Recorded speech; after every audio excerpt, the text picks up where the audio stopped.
It's the not knowing of where she is, or thinking that she's out there alone, lying in some dark hole. You know, she doesn't deserve that. It is completely baffling for me that a 2.5-year-old child in daylight can go missing and never be found.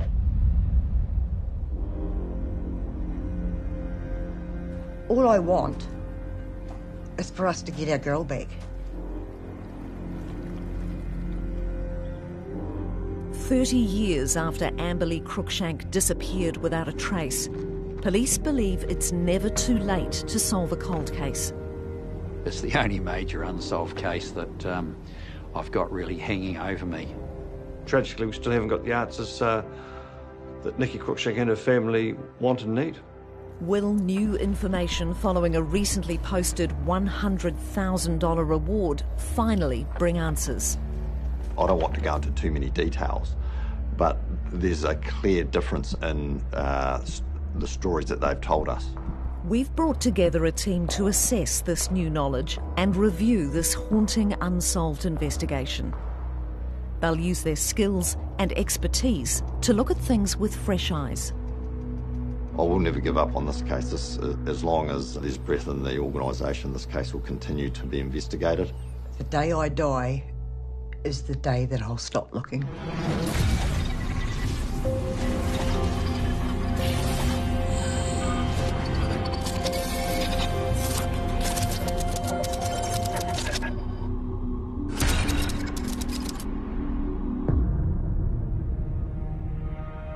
On Saturday the 17th of October 1992, 2.5-year-old Lee Cruickshank vanished from the small isolated town of Kingston at the southern end of Lake Wakatipu.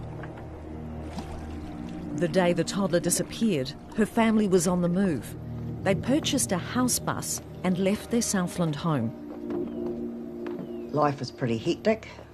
We wanted a new start, so we were going to move to the West Coast.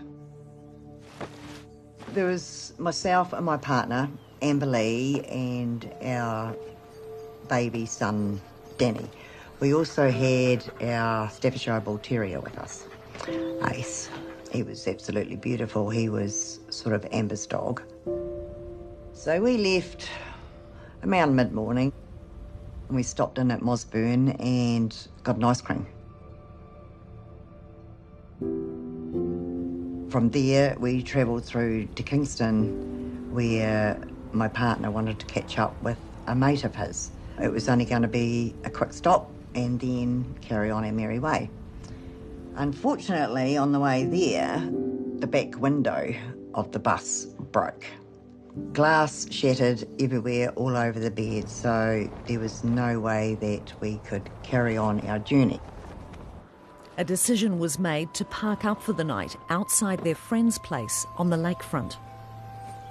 When we arrived in Kingston, it was a beautiful afternoon, it really was, and so they decided to get the boats out and do some water skiing. Amber was having a nap when we got there, and then she woke up and joined us down at the lakefront and watched everyone water skiing and having fun, and she just played with the stones. And I asked her if she wanted to have a paddle, and she kind of dipped her toes in and went, oh, no, she wasn't going in there because that lake is freezing. There was myself and my partner and his friend that he wanted to catch up with and his girlfriend, and there were a couple of locals that lived in Kingston and another guy that was from Queenstown.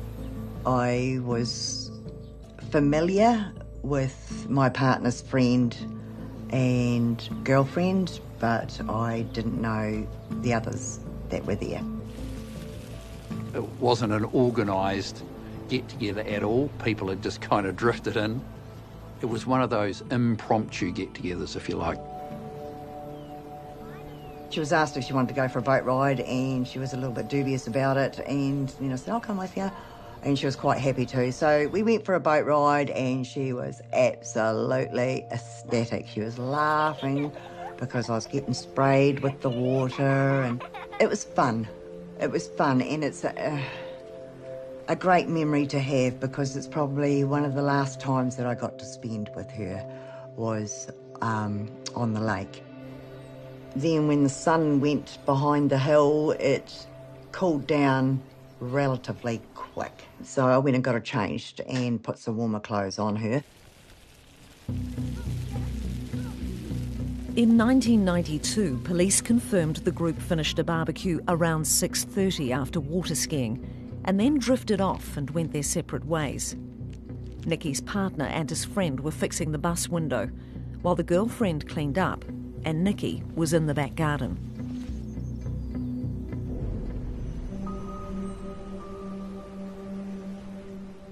I can recall her out the front with Ace by the bus. He was tied up to the bus, and with her standing there with the dog. The last time I saw Amberley, she was out the front and Danny was in a jolly jumper hanging from the doorway, and that was the last time that I saw her. There was some confusion around who had last seen her, and so, you know, we did really try and put a timeline together of where she'd been. I was a drug user. That was one of the reasons why we were moving to the coast, to start fresh. His friend had some poppy plants in the back garden. I was nominated as the person to go and bleed these poppies. While I was there, I did hear a noise and I stood up and called out, but no one answered me. So I thought, that's weird, and carried on. Shortly after, my partner came out and I said, so where's Amber? So she was last seen around about 7 p.m. standing by the letterbox when the lady from the house drove off. She was going to a friend's house to feed their pets, and she only intended to be away for about 15 or so minutes. And she does recall seeing Amberley there, and Amberley looking at her, and she might have thought that, oh, could I go for a ride type of situation. That is the last sighting that we've got. According to the woman's statement, when she returned, Danny was still in the bouncer and crying. She settled him and went back to some housework, unaware that nobody had seen Amber Lee since she'd left the house. It's around about this time that they realised that Amber Lee was missing. Amber! Amber! I called out to her and I looked down the road and I looked towards the park and there was nothing. She wasn't there. My heart was starting to race and I was thinking, where the hell is she? Where would she go? And I was yelling and screaming her name and I was starting to panic. And then it was starting to get dark and I thought, well, I need to call the police. I can't find her. So the police were first called just after 9 o'clock on the Saturday night. Amberley had been missing for a couple of hours at that stage.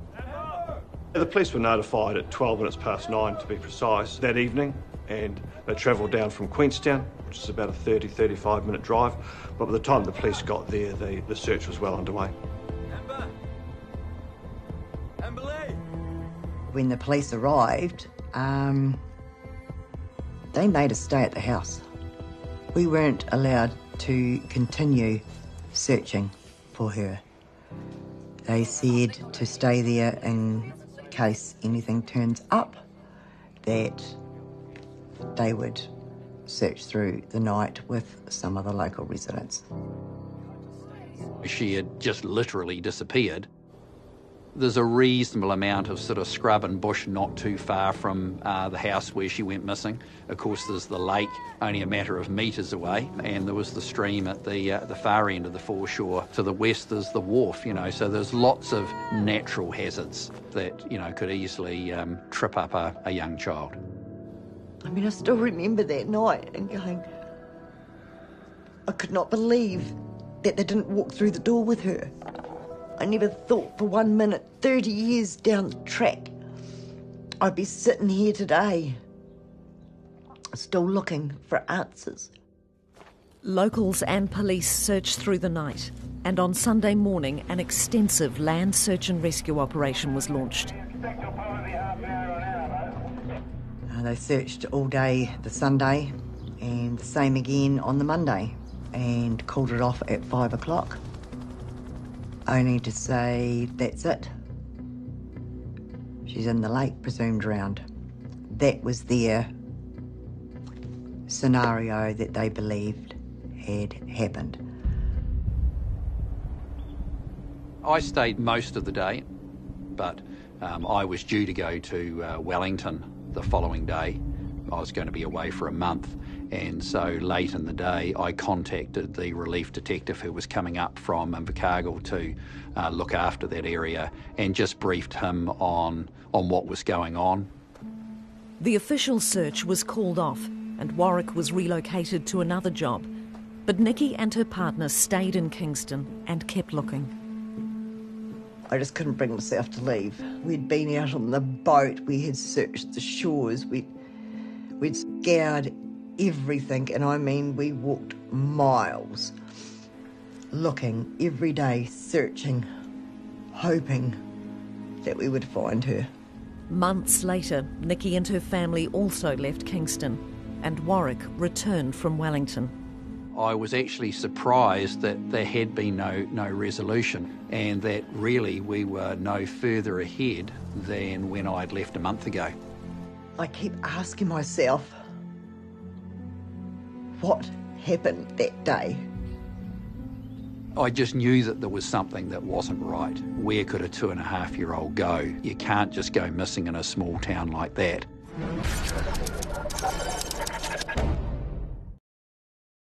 "30 years after toddler Amber Lee Cruickshank disappeared, police believe it's never too late to solve a cold case, but your help is imperative."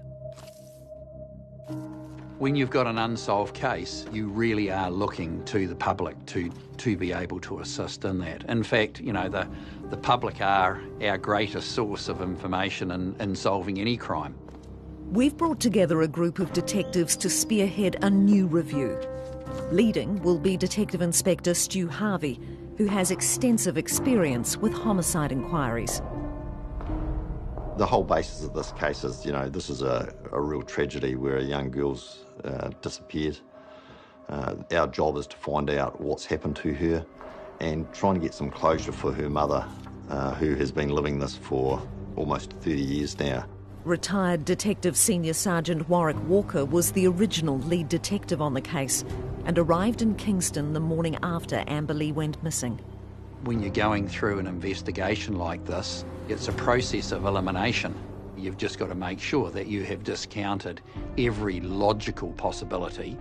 Detective Sergeant John Kane started on this case 6 months after Amber Lee first went missing. He's now the officer in charge of the investigation. Well, I think from day one, the big facet of the investigation was to rule in or out Amber Lee going missing either in the lake or on land. The original search for Amber Lee had been extensive, but as the toddler was not found, Warwick, on his return, advocated for another search of the lake.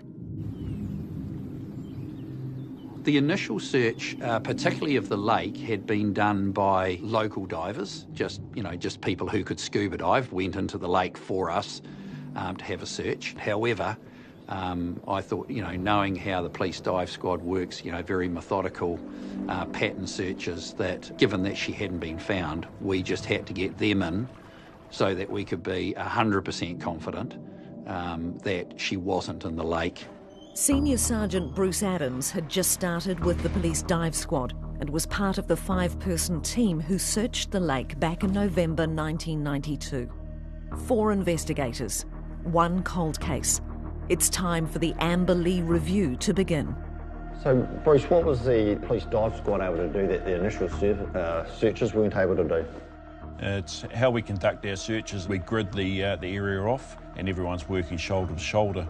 We're at a distance that we can see the person next to us, so you've got an overlap there as well between divers. And it's just that systematic way of clearing the area. We're always looking for the smallest possible item. Yes, we're looking for Amber Lee, but if we're also looking for one of her shoes. So it's trying to leave no stone unturned, especially in a case like this. When we arrived, our search conditions were fantastic. What we found was crystal clear water. There was over 10 metres of visibility, and you could see foreign items on the seabed quite clearly. And there was even likes of a newspaper lying there. No movement. The newspaper on the bottom's just sitting there. It's not been ruffled by anything. Are you just saying there's no real currents in there? Correct. Yeah, there was nothing to be noticed at all. You could see that there was no flow. I don't think I've ever encountered any currents in the lake itself. Once you're underwater, we can just sit there, lie there. There's generally no water movement at all.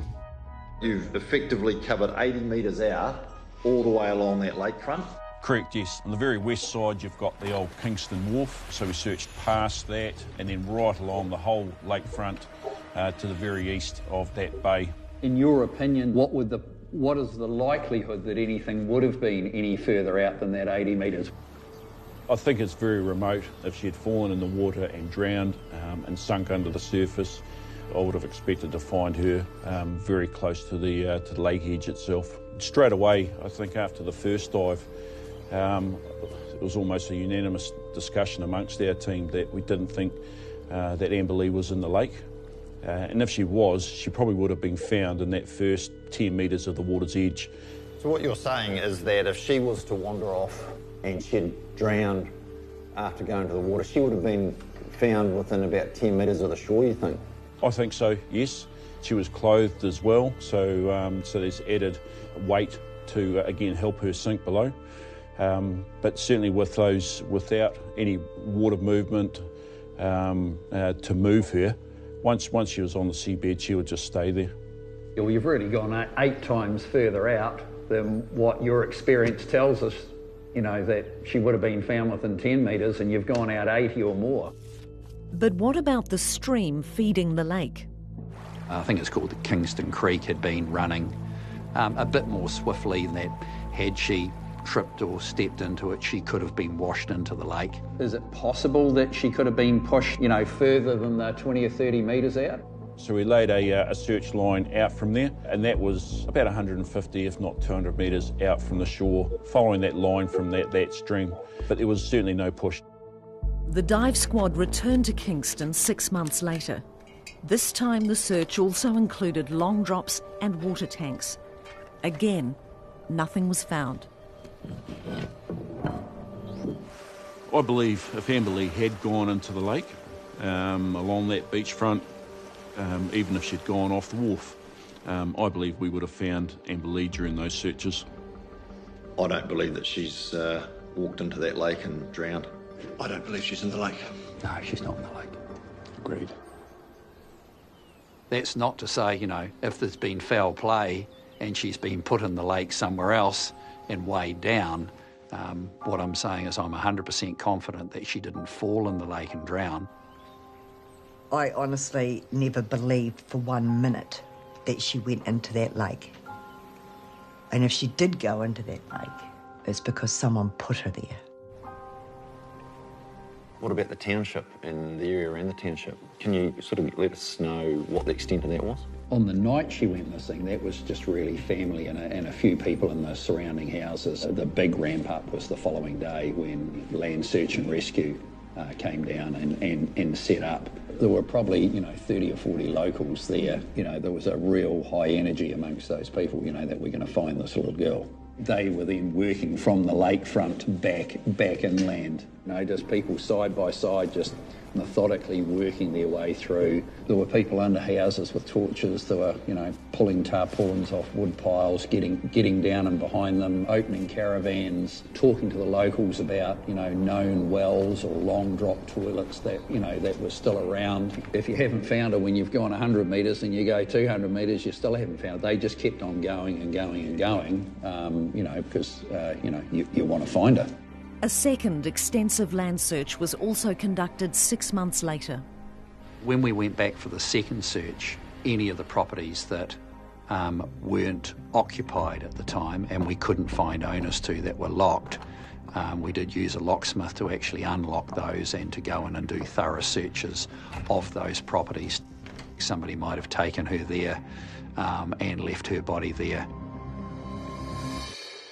Effectively, the question remained, didn't it, at the end of those days searching, where could this little girl have gone? Yeah. We'd eliminated the water. We had eliminated, the land from that land search. I don't think she's just wandered off either and she's under a bush somewhere. How far can a 2.5-year-old walk where 150 searchers can't? Are we thinking now that somebody else is involved? Yeah, it very quickly raises a suspicion that something sinister here. I just knew that there was something that wasn't right. Where could a 2.5-year-old go? You can't just go missing in a small town like that. We had to think that somebody had taken her.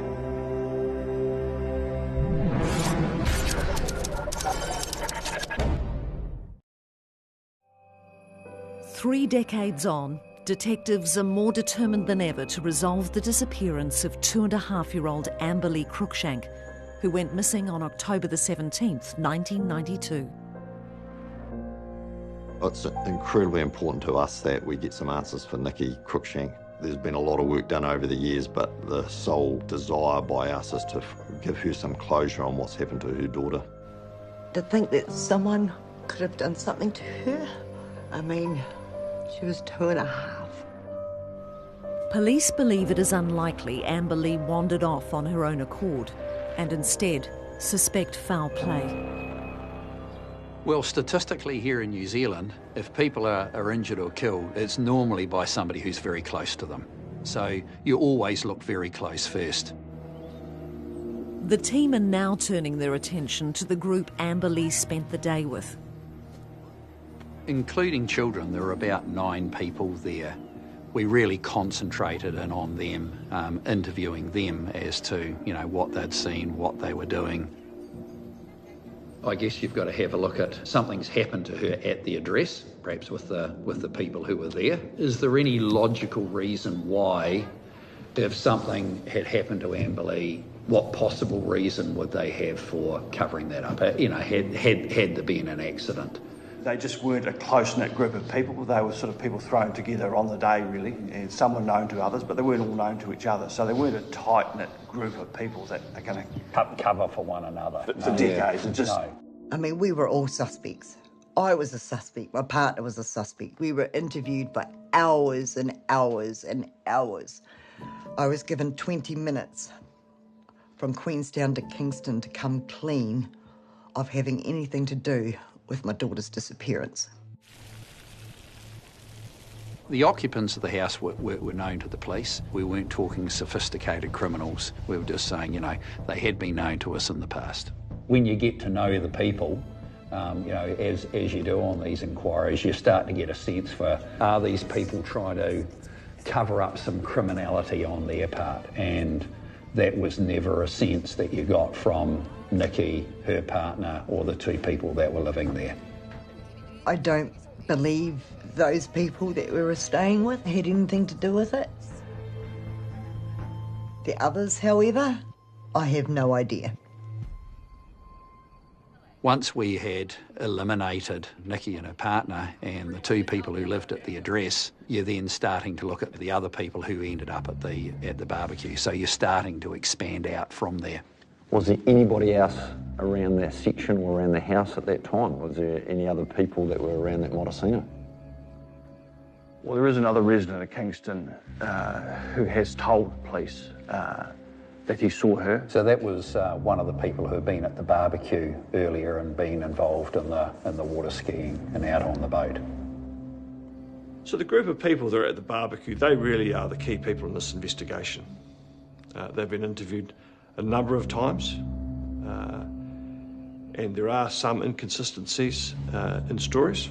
So what we can say is that there was at least one other person not connected closely to Nikki on the property around about this time. Yeah. The individual has informed us that he's been present around about the approximate time that Amber Lee went missing. Therefore, he's actually put himself at the scene and around the time when she disappeared. For her to be enticed away would have to be someone that she knew or possibly met on that day. There's that small window of time between the lady leaving and coming back. I think that's the most likely time. There's been no sightings of her walking away from that property. It is my belief it is most likely that she's been abducted from somewhere very close to where she was last seen. The investigation team believe they're getting closer to holding someone accountable for Amber Lee's disappearance. In 2021, a $100,000 reward was offered, and the public response was overwhelming. 75 pieces of information were received, some new and some police had heard before. Look, over many years, we've looked at a whole range of theories of what may have happened. And in the reward process, some of these stories came up again. One such story is the person who abducted Amber Lee was someone from Nikki's past seeking retribution. There's a theory that perhaps somebody's taken Amber Lee in relation to some sort of payback, maybe through some sort of, a gang involvement or drugs or something like that. One of the theories was that that Nikki and her partner had been accused of stealing drugs from somebody, and that particular person had then come up and abducted Amber Lee. Even if Nikki and her partner had stolen the drugs, which they've always denied, how that person would have known they were in Kingston that day, and how they could have been around without being seen. The possibility of that is just, really infinitesimal. But going on that theory there, you'd have to say that the persons that have done that have planned it and have known where she is and where the family are at the time of her disappearance. Like, is there any evidence to show that that's the case? I think it was quite widely known that they were leaving. The date was pretty fluid, but their destination wasn't really known, and I'm not so sure they knew themselves. So for someone that had an axe to grind or a grudge against Nikki, first of all, they'd had to know that she was in Kingston, and to me, it falls there for a start, really. There was nobody from outside her friend group or that would be considered to be one of her enemies that was asking questions about where she was going. Absolutely. And who were these enemies? Where are they? It's a story that's grown over the years, but effectively it's unjustified and unfounded. Another scenario on the table that came up again with the reward was that Amber Lee was the victim of a hit-and-run accident. Around 1995, the police received information that Amber Lee had been run over by a named individual who panicked, put her in the vehicle and later disposed of her body. One of the questions I've got is that it's a big step from an accident where you run somebody over to then going to the point of disposing of a body to cover up your offending. To me, it's a huge step, especially when you're dealing with a young child. There was no broken glass or torn clothing or blood or skid marks or, those things would be very apparent. We're talking about fine weather, a dry tar-sealed road. Had that happened on the night, there would have been some physical evidence. There'd been a considerable amount of police man-hours got into this. Police staff went to Australia, interviewed witnesses over there. It came up in the reward was offered last year, and there's different variants, but however the story remains roughly the same, and it's the same person driving the vehicle, but there's no evidence. So that hit and run story doesn't really fit? Yeah, look, just because the story's been told many times, that doesn't make it true. I think it's more likely than not that the answer to the disappearance of Lee Cruickshank lies with a person or persons who were already at Kingston on the 17th of October 1992.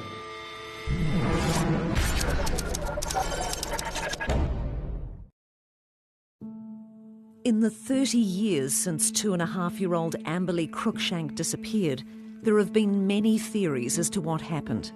Importantly, the reward period has helped the team rule out a number of these, but some remain. Could a complete outsider have been involved in abducting Lee? There's been a lot of talk about a stranger from out of town coming into Kingston, seeing Lee and abducting her. What's the thoughts on that?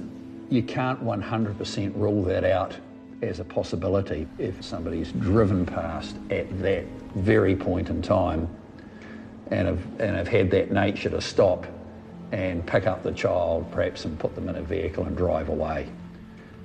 You know, you can't say never. Warwick's right, you can't categorically rule out, but it's highly unlikely. You're relying on an amazing sequence of events to align for someone to abduct that child. You actually have to drive off the state highway and drive into Kingston. You don't drive through Kingston. And where the house was is almost down the end of the road. I think it must be at least 1 kilometre down the road from the intersection of the main roads. For a stranger to have committed this crime, I think it would be a particularly high-risk crime. And for someone to have come off the street with no knowledge of what context they were walking into, to believe that they would be able to commission that crime without being disturbed or without encountering a parent would be quite risky.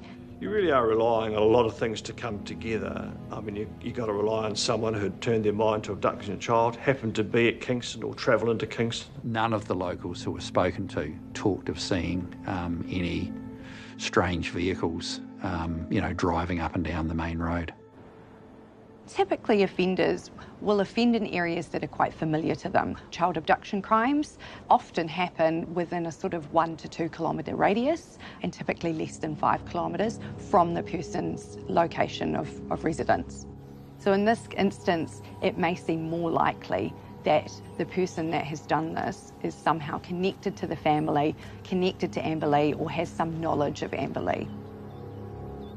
But where does this leave the investigation? In a significant move, detectives are now prepared to reveal that off the back of the reward, they have received crucial new information. We received information from a credible source that one of the residents from Kingston may have some knowledge or even possible involvement in the disappearance.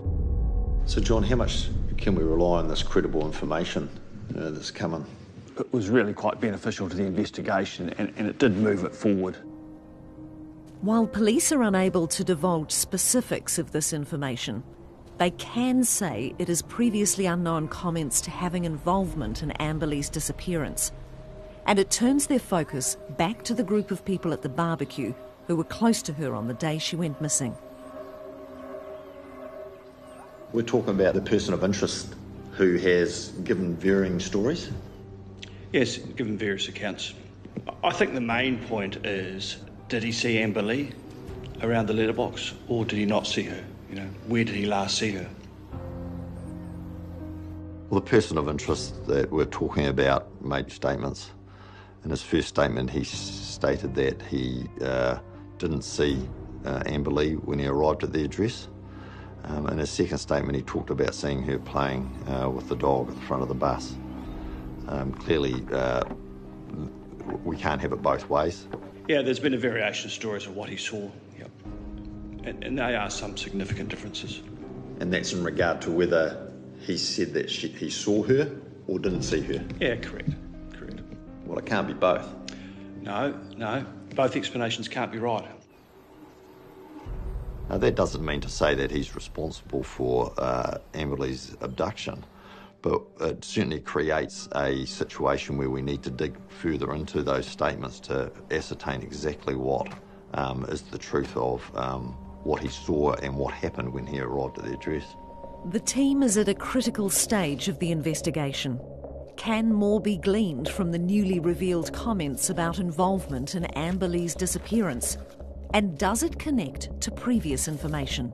In September 2010, an anonymous person phoned the Crime Stoppers line and they gave some very brief but quite specific information. That information is connected to the information we received from the credible source. A lot of that information, would it be fair to say, has corroborated some of the inquiries that have already been done? Yeah, if you were the person that made that call in September 2010, please contact me. And while the information was brief, it was just slightly out of context. And if that person's watching this show, they will realise what I'm saying, is that the information is really of value to us, but we just need to contact you because they may well have further material information. If that links back to our 2010 Crime Stoppers, then we'd say it's a significant piece of evidence that that could push the case forward. The information in 2010 is quite significant in its own right. Coupled with the recent information we've got, I'd really desperately like to speak to that person anonymously if that suits them, and to any person that they may have told that story to, please make contact with the police. Overall, I think that there's a real good chance of us to be able to actually find out what happened to Amber Lee. The way I see it is that we just need as much information as we can to provide us with some of those links that will give us some more certainty on what happened to her. I've done everything I can possibly think of in my power over the last 30 years in hope of finding her. I have relived that day many times. I can't tell you how many times because I've lost count. I never wanted people to forget.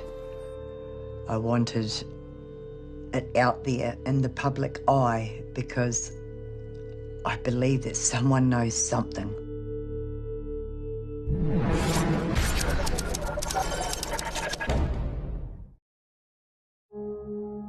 Amber Lee Cruickshank was last seen on the evening of October the 17th, 1992. Police believe new information into the toddler's disappearance means they are closer than ever to providing her mother with the answers she desperately wants.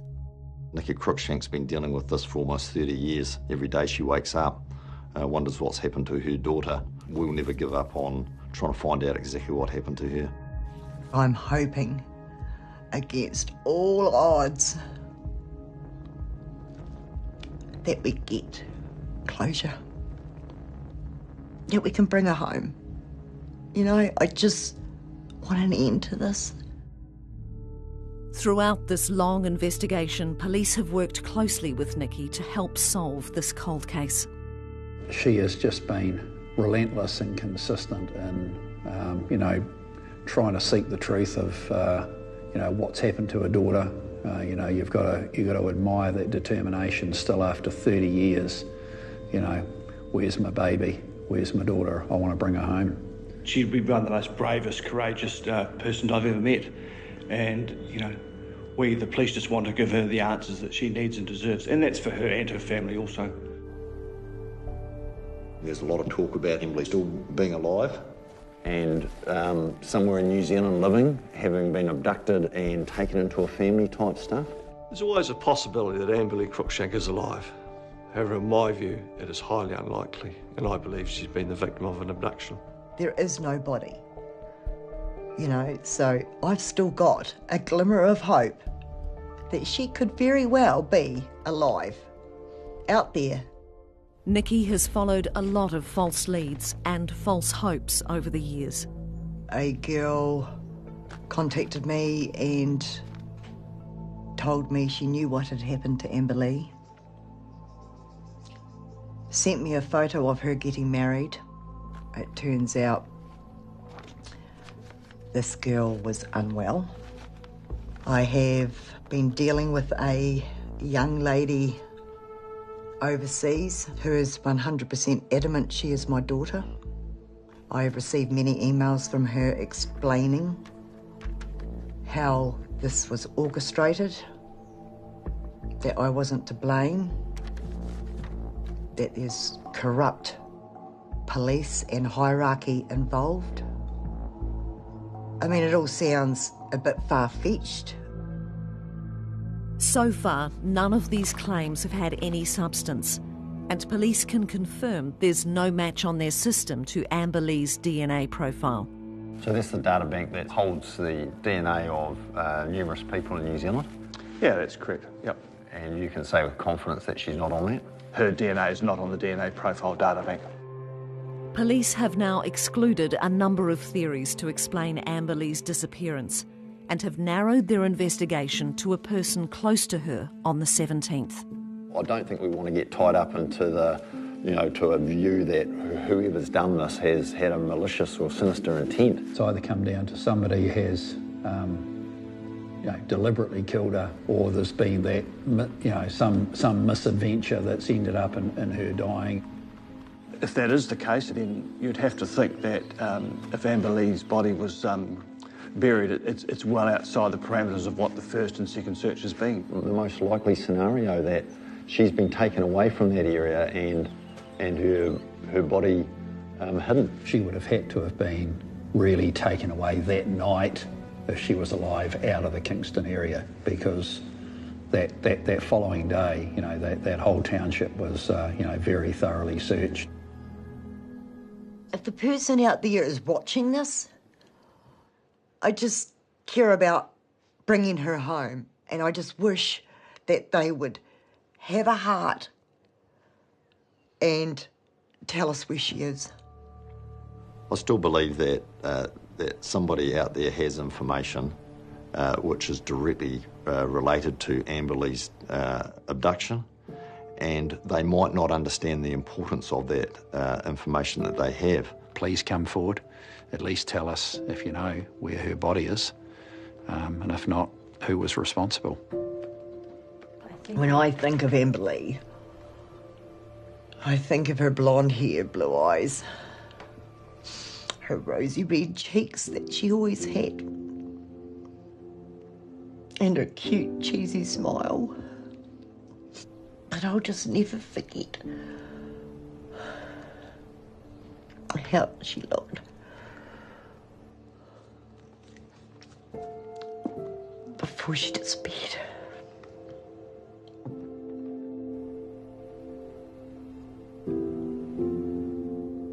This disappearance now spans 30 years, and I've seen firsthand the pain and anguish that Lee Cruickshank and her family have suffered. So I appeal to anybody that may have information that would assist the police in solving the disappearance of Amber Lee Cruickshank to please contact us. If I had a young child who had gone missing and hadn't been found, that would just be burning in me, even after 30 years, that I would want to know what has happened to that child, where she is, and could I give her a proper burial. That would be part closure for me. When I fell pregnant with my youngest, I prayed and prayed like I've never prayed before that I would have a boy, because I didn't want another girl. I didn't want to replace Amber Lee at all. And my prayers were answered. I did have another boy. So I have 3 amazing sons who have been my rocks. And I live in hope that one day we'll have the answers.